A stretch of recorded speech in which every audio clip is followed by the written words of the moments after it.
Now that we understand the concept of liquidity, the importance it has on the markets, and conceptually what is actually happening behind the scenes, it's a good idea to, again, jump into an example or series of examples just to explain the concept a little bit further. And again, what we'll do, similar to all the other videos, we'll take a look at Euro US dollar.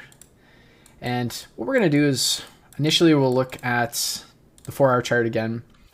And we'll just look at a few different bits to explain the few different elements of liquidity that I discussed in the theory video.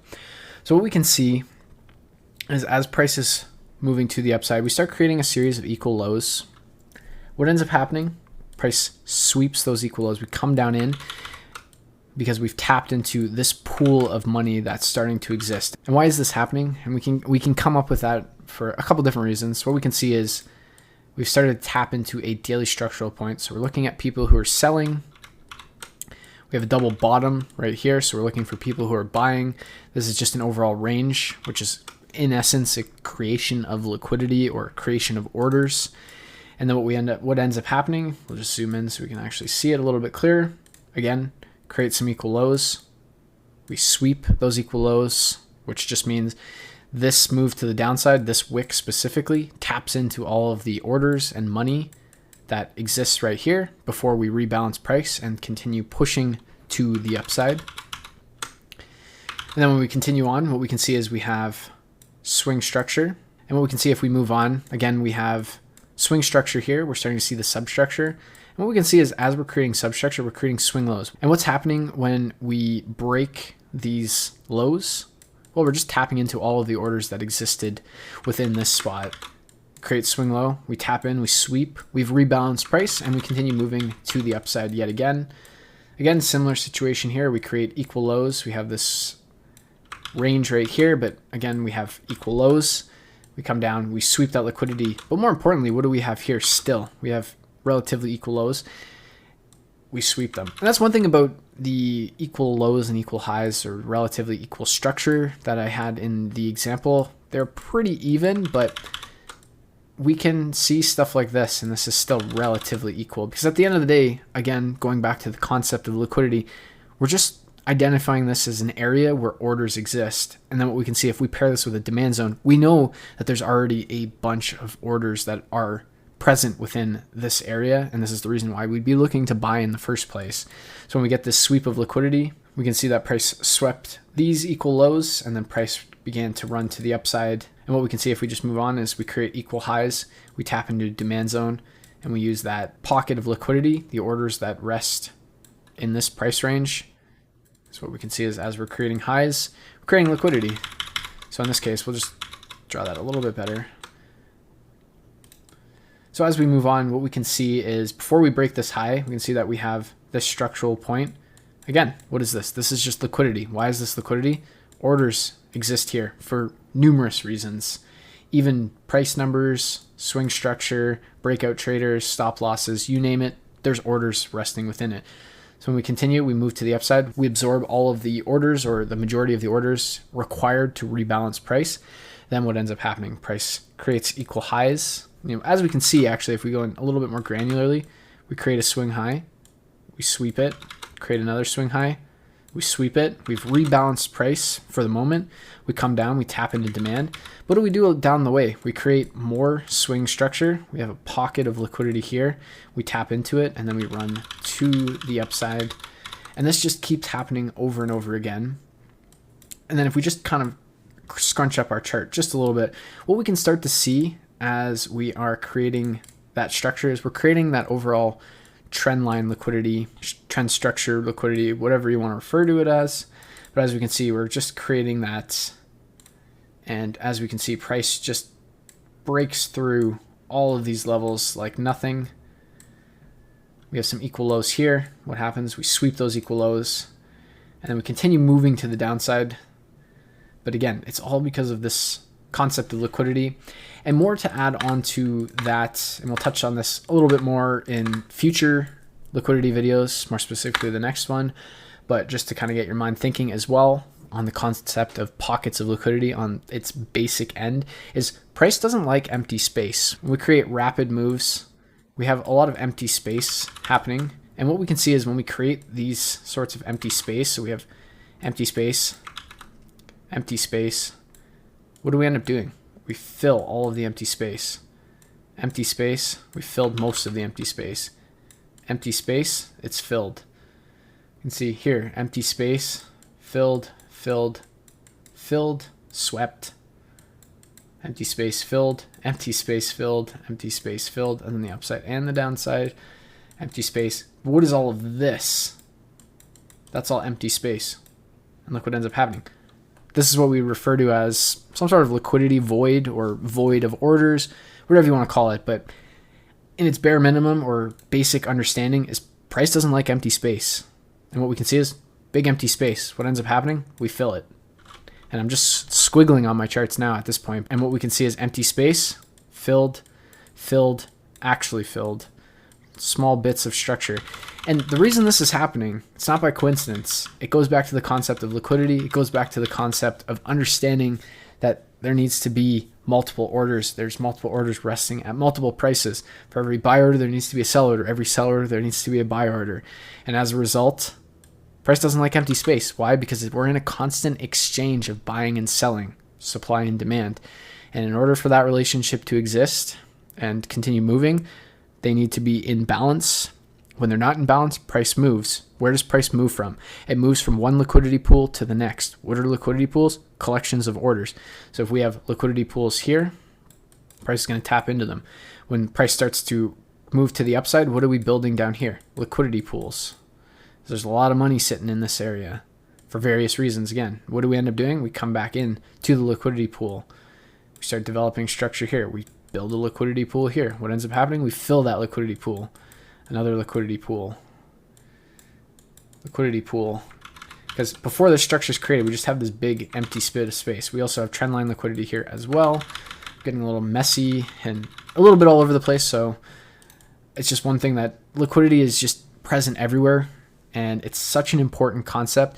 Now, one thing to note about liquidity, though, is don't trade anticipating a particular sweep of liquidity or anticipate a potential fill of a void, things like that. What liquidity is just an understanding of where price is likely to go based on the logical order flow and understanding the inner workings of what's happening in any sort of financial market. If we know that we have a large void right here, we know that we have equal lows, we know that we have a demand zone, we know that there's a high probability that price is going to move back down into that area, rebalance price. And if we're looking to buy, that's probably going to be one of the better spots to look for buy entries to build a trade idea. And it's that understanding that helps us build higher probability trade ideas. But again, don't anticipate a sweep of liquidity or a void being filled, but instead trade the actual reaction, the after the fact play of that. What it's going to allow you to do is make better, more informed trading decisions, which is in essence going to allow you to position yourself in the right spot because you're not trying to force your opinion or your will onto the market. You're saying, I understand what the market is doing based on market structure, based on supply and demand, based on liquidity. I have an understanding of where likely orders are going to be sitting within the markets. And once I see those sort of things happening, I can make better trading decisions. But the concept of liquidity, it allows understanding of price at such a completely different level. And what we can see is, again, equal lows. We get a sweep, we fill a void, and we start to see order flow shifting from bullish to bearish. And then we see a break of structure to the 4-hour, now creating lower lows and lower highs. We get a void in price. What ends up happening? We can see that we have some swing high here. We sweep the swing high. We have swing high here. And price fills the void and continues making a lower low, lower high. Take liquidity of that. And we move to the downside. And this is just continuously happening. As we can see in a more recent bit of price action, we can see price is coming to the upside. We're creating this large void in price. We're taking liquidity, taking liquidity, taking liquidity. We've rebalanced price to a certain expectation, and then price starts to break down to the downside, creating lower lows and lower highs. We're starting to see the shift of order flow back to bearish again. Equal lows, sweep, equal lows, sweep, And what we can see on the flip side, void, tap into a supply zone. We have a void this way. It gets filled. Swing structure, liquidity run, pockets of liquidity, orders being facilitated. Again, that's all that's happening here, is that orders are being matched, prices being rebalanced. But again, it gives us a good indication of what's likely to happen, because as we're looking at this bit of 4-hour structure, what we can start to see is trendline liquidity. What does that tell us? That there are a lot of orders that are resting above these bits of structure. And what we can start to see as well, if I just draw a line like this and go something like this, what do we have? We have a void in price, but more specifically, we have a much larger void in price being created. Now, that's not to say it's going to be filled immediately, and that's something I don't want any of you thinking that once a void is created, we just have to go up here next week. It doesn't have to happen that way. It can take a long time. But as we can see right here, we created a massive void in price, and what did we do? We filled it all. A massive void in price, we filled it all. The market is just moving from one Dorito to the next. Really bad joke, but maybe that'll help some people kind of remember what's happening here. But what we can see, we're just creating voids in price. Price does not like the empty space.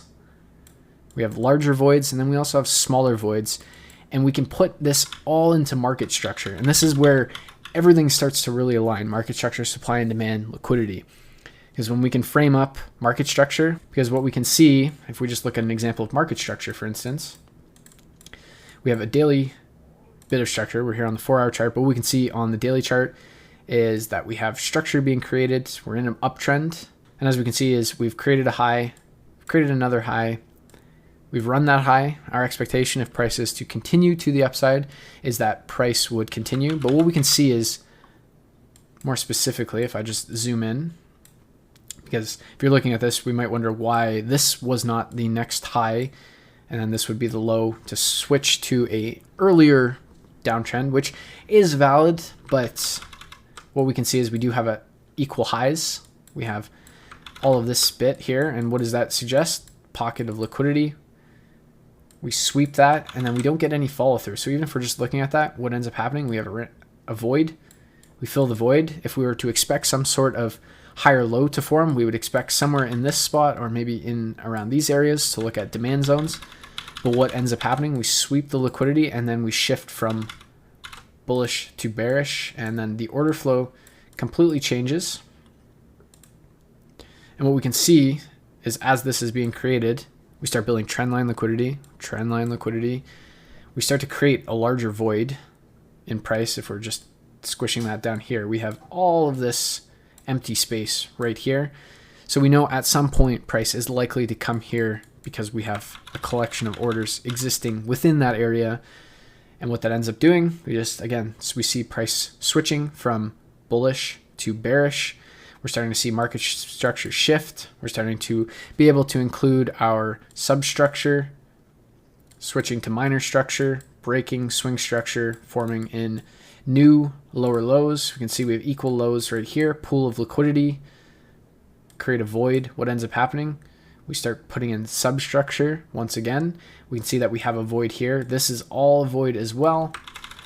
So chances are we have high probability that price is likely going to gravitate somewhere in this area. This is where we pair market structure, and this is where we pair supply and demand zone, and this is where we understand liquidity, because what we can see is we have swing highs, swing highs, swing highs, swing high, supply zone, and then what is this above? It's a daily supply zone. So what we can see from all of that is price taps into the supply zone. We tap into liquidity that rests above all of these swing highs. What does this also do? It completes the void that is resting right here. Again, the simplest terms, and I just want to keep reiterating this so it doesn't go over anybody's head, and trying to simplify things as much as I possibly can.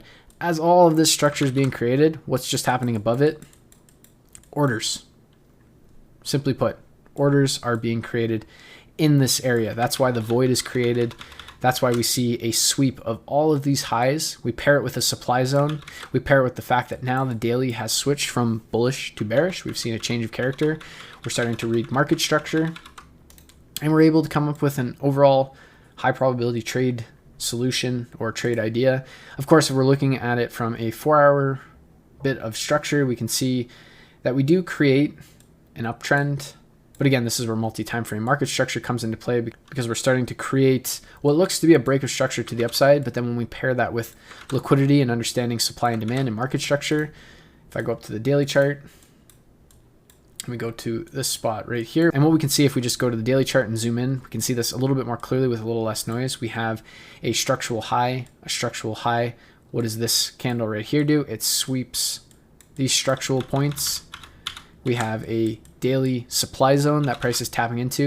We're starting to see that shift from bullish market structure to bearish market structure. So we've seen that change of character. We pair that to what's happening to the left. We've just reacted off of a weekly point of interest, this weekly supply zone. So we're starting to see that there's a catalyst for price to switch order flow. And now we're starting to use market structure, supply and demand, and liquidity to understand what's likely to happen. Again, we react off of this supply zone, but then when we go into the 4-hour chart, we can look at this. And so if we're looking at this bit of market structure, what we can see if I mark up these few spots in this wick right here, if we go onto the daily chart and just navigate here very quickly, what we can see when we pair up all of the things that we've learned thus far, we're looking at the market structure. We're seeing that price is in an uptrend. We're creating higher highs and higher lows. We see a breakdown of that structure, a change of character. We've now switched from bullish to bearish. We're creating lower lows and lower highs now. And for this daily downtrend to continue, we cannot violate this high specifically, this one right here, this swing high. And we're looking to break this low in order to create a lower low. And as a result, what we can see is we also have structural points. We have these structural highs here, here, and here. And what we can see from that as well is that we have a daily supply zone. We have a lot of orders. Very briefly and very simply put, there's just a ton of orders sitting here, and we're able to build up a high quality trade idea because we have, again, liquidity. We have a void in price. We have a supply zone. We have a shift in direction. We have a sweep of liquidity. And if we just move to the left, what we can see is we also have a catalyst of why price has shifted. We have a higher time frame supply zone that once price tapped into it here on the daily chart, we started to switch from bullish to bearish. So we're able to anticipate lower prices. And then what we can see is as price continues down, what do we end up doing? We create a larger void in price that we eventually end up filling. We tap into the daily supply zone once more. Now we have a daily void. You can see daily void right here. Again, we go back to the concept of voids, but even if I just look at this, what is all of this? Just one big void that's filled. It takes a long time to do, but eventually it does happen. Why? Because buying and selling is existing all the time. We need to rebalance price. We need to balance supply. We need to balance demand. We need to provide liquidity, which is the ability to convert an asset to cash without inversely affecting price. When you hit buy or sell, your orders, generally speaking, should be instantly executed. Why? Because there's liquidity that exists. There's algorithms, there's banks, there's other traders that are looking for trades on the opposite end of your trades and that are providing you with that liquidity. If that liquidity doesn't exist, that's why price is moving up and down. So that's just an overall example of liquidity in a nutshell, the basics. We have the different patterns that we discussed, the different patterns or components of liquidity, the structural liquidity where we have lows, we have highs, and at the end of the day, they just end up suggesting that there are pockets of liquidity.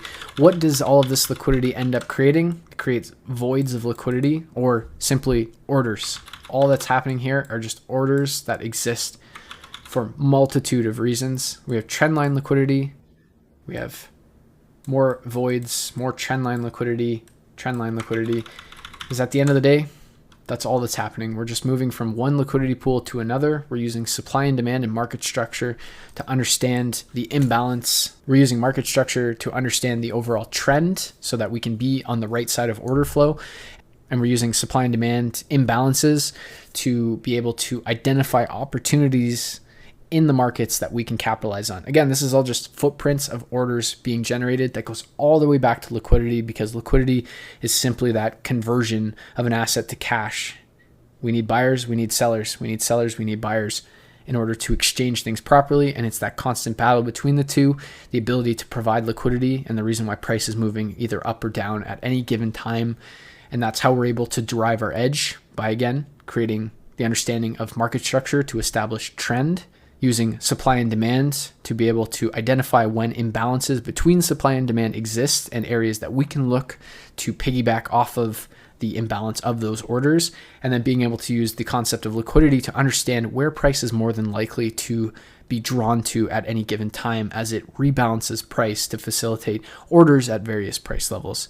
So what I recommend now that you've taken a look at this example is go to your charts, start mapping out liquidity, start understanding the liquidity concepts, start seeing liquidity voids on your charts, start looking at structural liquidity, start looking at equal highs, equal lows, or structural liquidity, and looking at trending liquidity, whether it be downward sloping trend lines or upward sloping trend lines, and just become very comfortable with understanding liquidity and what it implies to price. Again, we don't trade anticipating a sweep of liquidity or a fill of a liquidity void. Instead, we trade the reaction, and we use all of that information as a confluence when we facilitated all of the information from our market structure via trend and supply and demand zone. Liquidity is really just the confluence that gives us a better edge or better understanding of where price is going to go in relation to the orders that it's facilitating based on the imbalance between the supply and demand that is present on the charts.